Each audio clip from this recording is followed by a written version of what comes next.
வணக்கம். 60 வயசுக்கு பிறகு தசைய வலுவாக்குறது பத்தி நாம நினைச்சு வச்சிருக்கிற சில விஷயங்கள இன்னைக்கு கொஞ்சம் மாத்தி யோசிக்க போறோம். வாங்க, இதுக்குள்ள என்ன இருக்குன்னு ஆழமா பார்க்கலாம். என்னது? முட்டைய விட ஒரு விதை தசை வளர்ச்சிக்கு உதவுமா? கேட்கவே கொஞ்சம் ஆச்சரியமா இருக்குல்ல.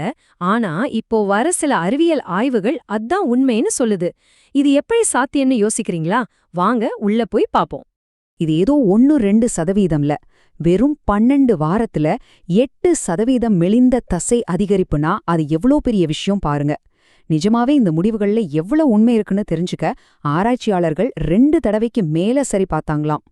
சரி, இந்த ஆச்சரியமான மாற்றத்துக்கு பின்னாடி இருக்கிற அறிவியலை புரிஞ்சுக்க முதல்ல வயசானவங்க சந்திக்கிற ஒரு முக்கியமான சவாலை பத்தி நம்ம பேசணும். இது நிறைய பேருக்கு ஒரு பெரிய விரக்தியை கொடுக்கிற ஒரு பொதுவான பிரச்சனை. இதோ நம்ம கதையில வர்ற வில்லன் இவர்தான். அனபோலிக் எதிர்ப்பு தன்மை. ரொம்ப எளிமையா சொல்லணும்னா, வயசாக ஆக நம்ம தசைகள் கொஞ்சம் பிடிவாதமா மாறிடும். நீங்க எவ்வளவுதான் புரோட்டீன் கொடுத்தாலும் வளர்ச்சி அடையணுங்கிற கட்டளைய அது சரியா ஏத்துக்காது.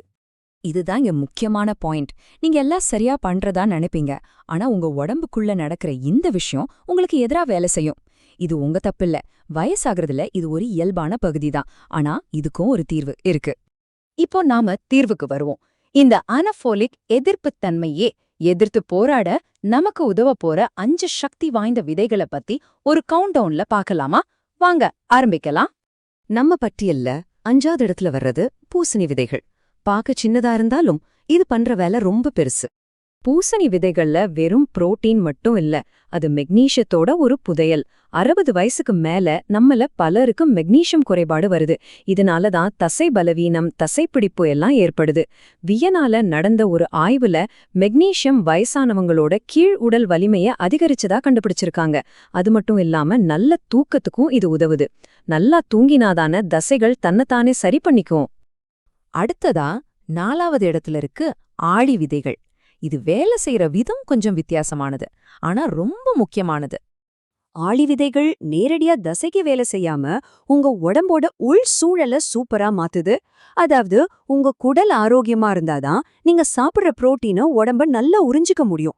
ஆளி விதைகள்ல இருக்கிற ப்ரீபயோட்டிக்கள் நம்ம குடல்ல இருக்கிற நல்ல பாக்டீரியாக்களுக்கு உணவு மாதிரி.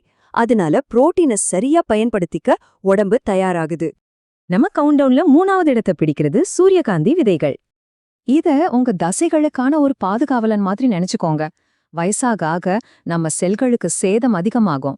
சூரியகாந்தி விதையில இருக்கிற வைட்டமின் இ ஒரு கவசம் மாதிரி நம்ம தசை செல்களை அந்த சேதத்துல இருந்து பாதுகாக்குது. ஒரு ஆய்வுல வைட்டமின் இ தசைகளை சீக்கிரமா பழுது பார்க்க உதவுதுன்னு கண்டுபிடிச்சிருக்காங்க. சூப்பர்ல. இப்போ 2வது இடத்துக்கு வந்துட்டோம். இது ஒரு முழுமையான புரோட்டீன் பவர் ஹவுஸ்னே சொல்லலாம். சணல் விதைகள் ஏன் இவ்ளோ ஸ்பெஷல்னா, அது ஒரு முழுமையான புரோட்டீன். அதாவது தசை வளர்ச்சிக்கு தேவையான எல்லா அமினோ ஆசிட்களும் அதுல இருக்கு.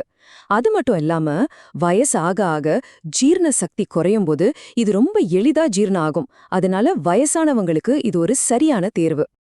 இப்போ நம்ம எல்லாரும் ஆவலா எதிர்பார்த்துட்டு இருந்த அந்த தருணம் வந்தாச்சு.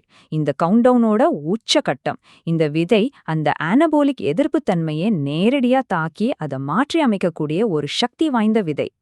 நீங்க தயாரா இருக்கீங்களா? ஏன்னா இந்த விதை தசை ஆரோக்கியத்தை பத்தின உங்க பார்வையே மாத்தப் போகுது.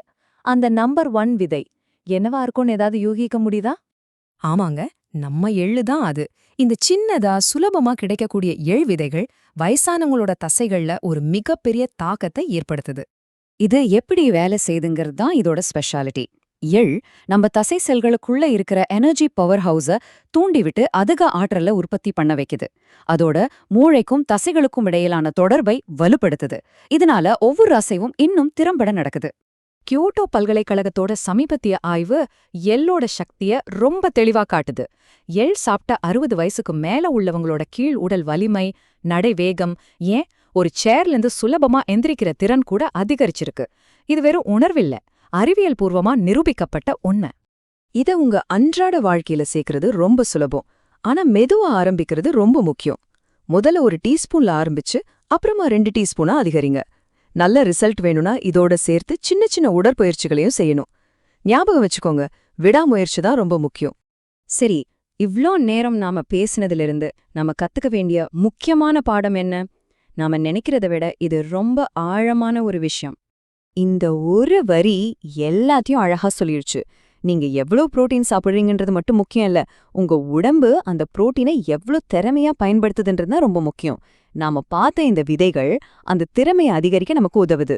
கடைசியா உங்ககிட்ட ஒரு கேள்வி. மாடிப்படி ஏறும்போது மூச்சு வாங்காம ஏறணுமா இல்ல பேரம்பேத்திகளோட தரையில உட்கார்ந்து விளையாடணுமா? எந்த ஒரு விஷயத்த மறுபடியும் சுலபமா சுதந்திரமா செய்யணும்னு ஆசைப்படுறீங்க? உங்க இலக்குகளை பத்தி யோசிச்சு பாருங்க. ஏன்னா சரியான வழிகளோட அந்த இலக்குகளை அடையறது நிச்சயமா சாத்தியம்தான்.